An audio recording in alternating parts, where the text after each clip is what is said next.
जय हिंद साथियों, स्वागत है आपका आपके अपने YouTube channel one day exam with Durgesh में। आशा करता हूं आपकी पढ़ाई मस्त और ज़बरदस्त तरीके से चल रही होगी। जहां हम कुछ मेन टॉपिक्स को लेकर के कुछ चर्चा करेंगे जो आपके लिए यूज़फुल हो सकता है, और कुछ जो क्वेश्चंस थे कमेंट बॉक्स में उसको लेकर के भी मैं अपना जो पॉइंट ऑफ व्यू है वो रखूँगा। यदि आपको मेरी वीडियो का कंटेंट पसंद आता है, यदि आप इसको थोड़ा सा भी अप्रिशिएट करते हैं, तो मेरे चैनल को प्लीज़ सब्सक्राइब कीजिए और बेल आइकन पर क्लिक कीजिए, जिससे कि मेरी वीडियो का नोटिफिकेशन आपको तुरंत पहुंच जाए। ओके, ठीक है साथियों, बात हम स्टार्ट करते हैं यूपी पीसीएस एग्ज़ाम को लेके। जिन भी साथियों ने यूपी पीसीएस का फॉर्म भरा है उनके लिए दोस्तों, जैसा कि आपको पता है, जैसे ही ऑप्शनल सब्जेक्ट को हटा दिया गया था तो उसके बाद में ये खबरें ज़्यादा वायरल हुई थी कि अब की बार जबकि ऑप्शनल हटा दिया गया है तो फॉर्म की संख्या ज़्यादा होगी, कंपटीशन ज़्यादा होगा। तो दोस्तों ऐसा नहीं हुआ है, जस्ट इसका उल्टा ही हुआ है। जिस हिसाब से पिछले साल जिसमें नंबर ऑफ़ फॉर्म ज़्यादा पड़े थे, उसकी अपेक्षा 1.5 से 2 लाख फॉर्म अब की बार कम पड़े हैं। तो इससे कोई फ़र्क नहीं पड़ा है कि ऑप्शनल हटने से भीड़ ज़्यादा होगी, ऐसा कुछ नहीं है। उसमें 1.5 से 2 लाख फॉर्म कम पड़े गए हैं, आई थिंक 5.5 के आसपास या 5 लाख के आसपास, जो पहले 7 साढ़े 7 के आसपास पहुंचते थे। वैकेंसी अभी वही है, वैकेंसी में अभी कोई चेंज नहीं हुआ है। ओके, अच्छा, बात करते हैं लोअर पीसीएस आरओ की वैकेंसी को लेकर के। साथियों, जहाँ तक मेरा पर्सनल एक्सपीरियंस है, आयोग इतने समय तक आयोग के साथ में मैं आयोग को मतलब ऑब्जर्व कर रहा हूँ, देख रहा हूँ वैकेंसी को, तो मेरा जो अगर मेरी खुद की बात करें तो मैं यही कहूँगा कि जो आरओ की वैकेंसी जो अभी तक फंसी हुई हैं, अभी तक नहीं आई हुई हैं, उसकी जो मेन वजह जो निकल के आ रही है वो ये है कि इसमें जो समकक्ष को लेकर के पेच फंसा हुआ है हाई कोर्ट में कि इसकी समकक्ष अर्हता क्या हो सकती है, अभी तक उसके लिए आयोग के पास में कोई स्पष्ट क्लियरेंस नहीं हुआ है। इस वजह से भी ये वैकेंसी अभी क्लियर नहीं हो रही है। और कुछ इसमें चुनाव का भी हो सकता है कि चुनाव के समय में ये वैकेंसी निकालेंगे। यदि आप लोअर पीसीएस या आरओ की तैयारी कर रहे हैं तो अपनी तैयारी को करते रहिए, क्योंकि इसकी वैकेंसी जब अनाउंस होंगी तब से आप तैयारी चालू करेंगे तो शायद आप इस एग्ज़ाम को क्रैक कर पाएँ, शायद, क्योंकि कोई भी एग्ज़ाम रातों रात क्रैक नहीं होता है। दोस्तों, जो भी मैं यहाँ बात करता हूँ वो मैं अपना पर्सनल एक्सपीरियंस आपको बताता हूँ। जिस स्ट्रगल फेज़ में आप अभी हो, शायद उसमें मैं भी रहा हूँ, तो मैं चाहता हूँ कि मेरे जो व्यूज़ हैं स्ट्रगलिंग समय के, जब मैं किसी भी एग्ज़ाम को लेकर के आपकी तरह ही थोड़ा एंजाइटी में रहता था कि किस तरीके से हम कोई भी नोटिफिकेशन आता था तो हम जब से तैयारी चालू करते थे और वो एग्ज़ाम कुछ नंबर से, कभी कुछ पॉइंट से रह जाता था, फिर हम दोष देते थे कि हमारा इतने मेहनत करने के बावजूद भी रिजल्ट नहीं बना है। तो उसकी कहीं ना कहीं एक वजह ये भी है कि जब नोटिफिकेशन आता है या जब वैकेंसी अनाउंस होती है तब हम तैयारी चालू करते हैं या फिर उसके बाद चालू करते हैं, तो जाहिर सी बात है कि उसमें आप उस तरीके से परफॉर्म नहीं कर पाएंगे जो एक बंदा कहीं दूर बैठकर आपसे ज़्यादा पढ़ रहा है। तो आप यदि आरओ या लोअर पीसीएस की तैयारी कर रहे हैं तो आप उसमें पढ़ते रहिए, और आपके पास में जो इसेंशियल क्वालिफिकेशन है वो उसमें है तो आप निश्चिंत हो जाइए, क्योंकि आयोग की तरफ से जो भी रिकमेंडेशंस आएंगी नोटिफिकेशन में तो वो तो सीधी सी बात है कि सबके सामने होंगी, उसमें कोई बड़ी बात नहीं है। ठीक है, अच्छा, तो बात करते हैं हम लेखपाल के रिजल्ट को लेकर के। साथियों, लेखपाल जब से पेपर हुआ है और जब से ये कोर्ट केस हुआ है तब से मैं लेखपाल के रिजल्ट को ऑब्जर्व कर रहा हूँ, हर एक न्यूज़ पर नज़र रख रहा हूँ, कब कब किस किस पिटिशनर ने इसमें पिटीशन डाली है, रिट डाली है, और इसका अभी तक रिजल्ट क्यों नहीं आया है। दोस्तों, जितना मेरी अगर पर्सनल कैपेसिटी में जो मेरी समझ है, अगर मैं आपको बताऊं तो इसमें सरकार की मंशा है रिजल्ट न डिक्लेयर कराने की। साथियों, जैसा कि आपको पता है आम चुनाव हैं, बड़ी वैकेंसी है, और लेखपाल अपने आप में एक ऐसी जॉब है जिसका नाम एक दरोगा जैसा होता है। गांव में अगर एक लेखपाल हो तो अपने आप में एक भौकाल होता है, उसकी अपनी एक हवा होती है। तो सरकार इसको बनाना चाहती है। यकीन मानिए, ये रिजल्ट डिक्लेयर करने में सरकार को या फिर आयोग को या फिर कोर्ट को कोई भी दुविधा नहीं होती, लेकिन उनकी मंशा ही नहीं है कि इसको, क्योंकि आपको पता होगा कितना समय हो गया, कभी फ्रेश लिस्ट में आने के बावजूद भी आपका जो लिस्ट है 11 नंबर पर, कभी 12 नंबर पर लगने के बावजूद भी इसमें सुनवाई नहीं हो रही है। तो आप समझ सकते हैं कि सरकार की मंशा क्या है। तो यदि आप सिर्फ़ और सिर्फ ये देखने में लगे हुए हैं कि इसका रिज़ल्ट कब आएगा, इसके रिज़ल्ट में अगर हम क्वालिफाई होते हैं तब हम तैयारी करेंगे, तो आप गलत कर रहे हैं। ये मैं आपको अपनी तरफ से एक सलाह मान लीजिए, छोटे भाई होने के नाते, बड़े भाई होने के नाते। तो बात यही है कि यदि आपका अच्छे नंबर हैं तब भी आप अपनी जो अगली वैकेंसी है, अगली जो आपका ड्रीम है उसको में लग जाइए। यदि आपके कम मार्क्स हैं तो आपको लगना ही है, उसमें तो कोई दो राय है नहीं है। यदि आप पैट के थ्रू द्वारा से जाना चाहते हैं तो आपके पैट का अभी अनाउंस होने वाला है कुछ समय बाद, तो पैट की तैयारी आप अभी से चालू कर दीजिए, जिससे कि जो अगर ये लोअर पीसीएस की वैकेंसी जो आएंगी उसके लिए आपको पता है कि 80+ मार्क्स आपका होना ही चाहिए पैट में। ठीक है दोस्तों, ये कुछ अभी तक इसकी डेट है। बाकी जो लेखपाल की अगली हियरिंग है वो 19 तारीख है। तो 19 तारीख में क्या होता है, यदि उसमें डिक्लेयर होता है, कुछ चीज़ें आगे बढ़ती हैं तो मैं आपको अपडेट कर दूंगा। बाकी अभी तक कुछ जानने के लिए कुछ है नहीं है, क्योंकि उसमें कोई अभी ज़्यादा अपडेट हो ही नहीं रहा है उज्ज्वला क्वेश्चन को लेकर के। ठीक है, अच्छा अब हम बात करते हैं वीडियो री एग्ज़ाम 2018 को लेकर के। जो भी मेरे साथी इस एग्ज़ाम को बड़े ही तन्मय तरीके से, बहुत ही डेडिकेटली इसकी तैयारी कर रहे हैं, उनके लिए मैं 2-4 बातें लेके आया हूं साथियों। ये बातें आपको बहुत ज़्यादा फ़ायदा पहुंचाएंगी यदि आप अपनी तैयारी कर रहे हैं तो। साथियों, ये वैकेंसी ऐसी है कि इसमें काफ़ी समय हो चुका है, तो जाहिर सी बात है कि इसमें एक डीमोटिवेशन वाली फीलिंग तो आती है कि अभी एग्ज़ाम का प्रॉपर क्लैरिफिकेशन है नहीं है, और ये वीडियो पे वीडियो आती आ रही हैं कि वीडियो एग्ज़ाम जब होगा, वीडियो का एग्ज़ाम तब होगा, हमें वैकेंसी की तैयारी करें ना करें। तो मैं आपको क्लियर कट बता दूं दोस्तों, जिस तरीके से चीज़ें निकल के आ रही हैं, आयोग ने शासन को अपना जो एक अध्याचन है वो दे चुके हैं कि हमको ये एग्ज़ाम 17 से 18 जून में कराना है। तो कहीं ना कहीं इसमें कुछ ना कुछ आयोग की मंशा है कि आपका एग्ज़ाम हो, और जो भी इसकी चीज़ें हैं वो जल्द से जल्द बढ़ेंगी। यदि ये जून में है तो आपका अप्रैल के लास्ट में या फिर मई के फर्स्ट वीक में इसका आपको कुछ ना कुछ नोटिफिकेशन अवश्य मिल जाएगा। यदि इस तैयारी में आप अभी भी थोड़े से अभी विचलित हैं, थोड़े से भी आपको अभी तैयारी करने में उस तरीके से फीलिंग नहीं आ रही है, तो मैं आपको एक बात बता दूं, यदि जब इसका एक नोटिफिकेशन आएगा कि हम एग्ज़ाम को जब ले रहे हैं, यकीन मानिए आप तैयारी नहीं कर पाएंगे, क्योंकि उस हड़बड़ाहट में, पर्सनल बात बता रहा हूँ, उस हड़बड़ाहट में आपको जितना आता है आप उतना भी नहीं कर सकते। ठीक है, तो ये बात मेरी उन साथियों के लिए है जो डेडिकेटली इस वैकेंसी में लगे हुए हैं और बहुत अच्छे तरीके से इसका वेट कर रहे हैं। तो आपका वेट जायज़ हो जाए, आप इस वैकेंसी में अपनी एक सीट कंफर्म कर पाएँ तो बहुत बढ़िया है। बाकी जो इसमें लगे हुए हैं, इनके मार्क्स अच्छे आ रहे हैं, वो वेल एंड गुड, इसमें लगे रहें। हाँ, एक चीज़ और, जो भी वीडियो री एग्ज़ाम की तैयारी कर रहे हैं और जो टेस्ट भी दे रहे हैं साथ साथ में, उनके मार्क्स कैसे आ रहे हैं आप कमेंट बॉक्स में बता सकते हैं यदि आप चाहें तो। यदि इनके मैं कुछ इसमें एक चीज़ 2 चीज़ ऐड करना चाहता हूँ जो मैंने पर्सनल अपने एक्सपीरियंस से सीखी है, वो ये कि आप कोई सा भी टेस्ट दें, चाहे आप, मैं तो अपना बैंकिंग का स्टूडेंट रहा हूँ, जब तक मेरा बैंकिंग में सिलेक्शन नहीं हुआ था, हालांकि बैंकिंग में सिलेक्शन हुआ भी नहीं मेरा, रेलवे में हुआ है। तो जब मैं देखता था कि जितनी भी, जैसे अड्डा 24 हो गया, चाहे ओले बोर्ड हो गया, चाहे आपका महिंद्राज हो गया, ये इतनी टेस्ट एसटी कराते थे, एसटी वाला स्पीड टेस्ट, इतना टेस्ट कराते थे कि हम रीजनिंग को, जो रैंकिंग वाला क्वेश्चन हो गया या सिलोजिज्म वाला क्वेश्चन हो गया, इंक्लूडिंग हो गया, ब्लड रिलेशन हो गया, डायरेक्शन हो गया, रैंकिंग हो गया, कोडिंग रिकॉर्डिंग हो गया, ये हमको टिप पर रट गए थे। तो मैं उसी को लेकर के आपसे कुछ चर्चा करना चाहता हूँ। जैसे आप रीजनिंग बनाते हैं दोस्तों, तो आप टेस्ट भी देते हैं, तो रीजनिंग बनाते समय या टेस्ट देते समय आप ये ध्यान रखिए, यदि आप पिछले कुछ टेस्ट दिए हैं और आपकी रीजनिंग में कंसिस्टेंसी रही है कि आप रीजनिंग में जो आपका इजीली पोर्शन है, जो आपका इजीली बन जा रहा है, चाहे उसमें आपका चाहे फिगर काउंटिंग हो, चाहे आपका सिलोजिज्म पार्ट हो, रैंकिंग हो, कोडिंग डिकोडिंग हो, या फिर डेटा सफिशिएंसी हो, या फिर कथन निष्कर्ष हो, कुछ भी हो, यदि आप उसको बहुत ईजीली बना पा रहे हैं और उसमें कम समय लग रहा है और हर बार वो सही जा रहे हैं, तो मेरी आपसे एक सलाह है, आप मान भी सकते हैं, नहीं भी मान सकते हैं, ये आपके ऊपर डिपेंड करता है, लेकिन मेरी एक सलाह है कि जो क्वेश्चन आपके बार बार सही हो रहे हैं, आप भी जो आपका समय है, जैसा कि अभी 2 महीने हैं इसमें, तो आप जो 1 महीना है, आप एक काम करके देखिए कि जो आपके क्वेश्चन सही हो रहे हैं, हर बार सही हो रहे हैं, आप उन पर थोड़ा सा कम समय दे करके जो आपके गलत हो रहे हैं, जिन पर हर बार आपको लगता है कि वो हो, ये क्वेश्चन मैं कर सकता था, मैं उसको नहीं कर पाया हूँ, अभी आप क्या कीजिए,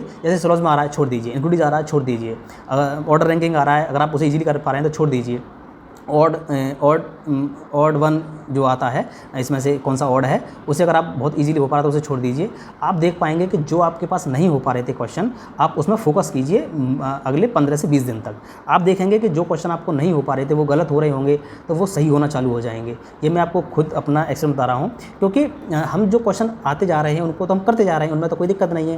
क्या हमें सिर्फ वही करना है जो हमें यहाँ आ रहा है, या फिर हमें नई सीखने की भी ज़रूरत है? तो आप रीजनिंग में इस तरीके से अपने आप को और अच्छा ये दे सकते हैं। यदि आपके 45 या 46 क्वेश्चन सही हो रहे हैं तो आप कोशिश कीजिए कि जो 4 क्वेश्चन हैं वो भी आप सही करना चालू कर दें। यही आप चाहे जीके का पोर्शन हो, चाहे आपका हिंदी का पोर्शन हो, आप उसमें भी अप्लाई आराम से कर सकते हैं। इससे आप देख पाएंगे कि क्योंकि ओवरऑल आपको क्या करना है, जो क्वेश्चन सही हो रहे हैं वो तो सही हो रहे हैं, उसमें तो कोई दिक्कत है नहीं है।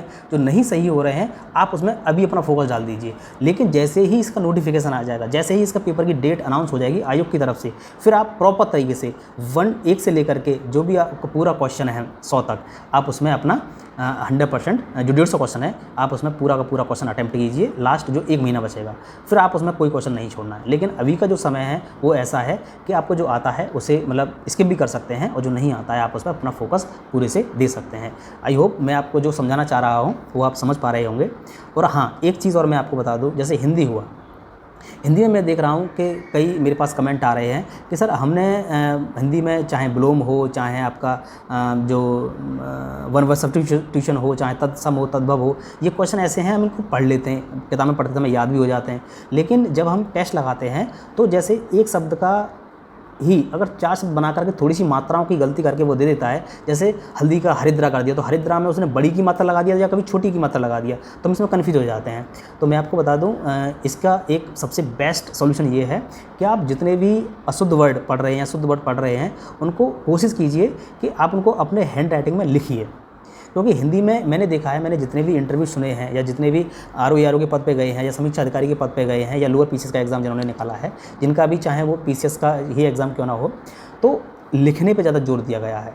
आप कोई भी ये टॉपिक पढ़ रहे हैं उस टॉपिक में आप देखिए कि आपके जो शब्द हैं वो गलत कितने हो रहे हैं लिखने में, क्योंकि एक ही शब्द को कई तरीके से लिखा जा सकता है, लेकिन आपको पता भी नहीं चलेगा कि ये शब्द गलत लिखा हुआ है सही लिखा हुआ है। वो तभी पता चलेगा जब आप उसको अपनी हैंड राइटिंग में 10 से 5 बार लिख लेंगे। ये बहुत यूज़फुल हो सकता है आपके लिए साथियों, यकीन मानिए। इससे मैंने भी बहुत सी चीज़ें जो पर्सनल एक्सपीरियंस मैंने किया है, अपना पर्सनल अनुभव बता रहा हूँ मैं आपको, कि आपको चीज़ों को लिखना है। लिखने के बाद में आप देख पाएंगे आपकी जो गलत होने की जो टेंडेंसी है वो धीरे धीरे कम हो जाएगी। आपको ऑटोमेटिक बता सकते हैं कि ये इसका सही है, ये इसका सही नहीं। लेकिन हम ओरली किसी की चीज़ को पढ़ लेते हैं तो ओरली में क्या है कि हमारा दिमाग थोड़ा सा कन्फ्यूज हो जाता है, इसमें बड़ी की मात्रा छोटी की मात्रा, जैसे कच्छ उसमें छ बनाना है या च और छ बनाना है, तो ये चीज़ आपको आएगी जब आप इसको बार बार राइट करेंगे, लिखेंगे। ठीक है, तो आप ऐसा कर सकते हैं। बाकी आपकी जो प्रिपरेशन है वो कैसी चल रही है, आप इसको भी मैं इसमें कमेंट बॉक्स में बता सकते हैं।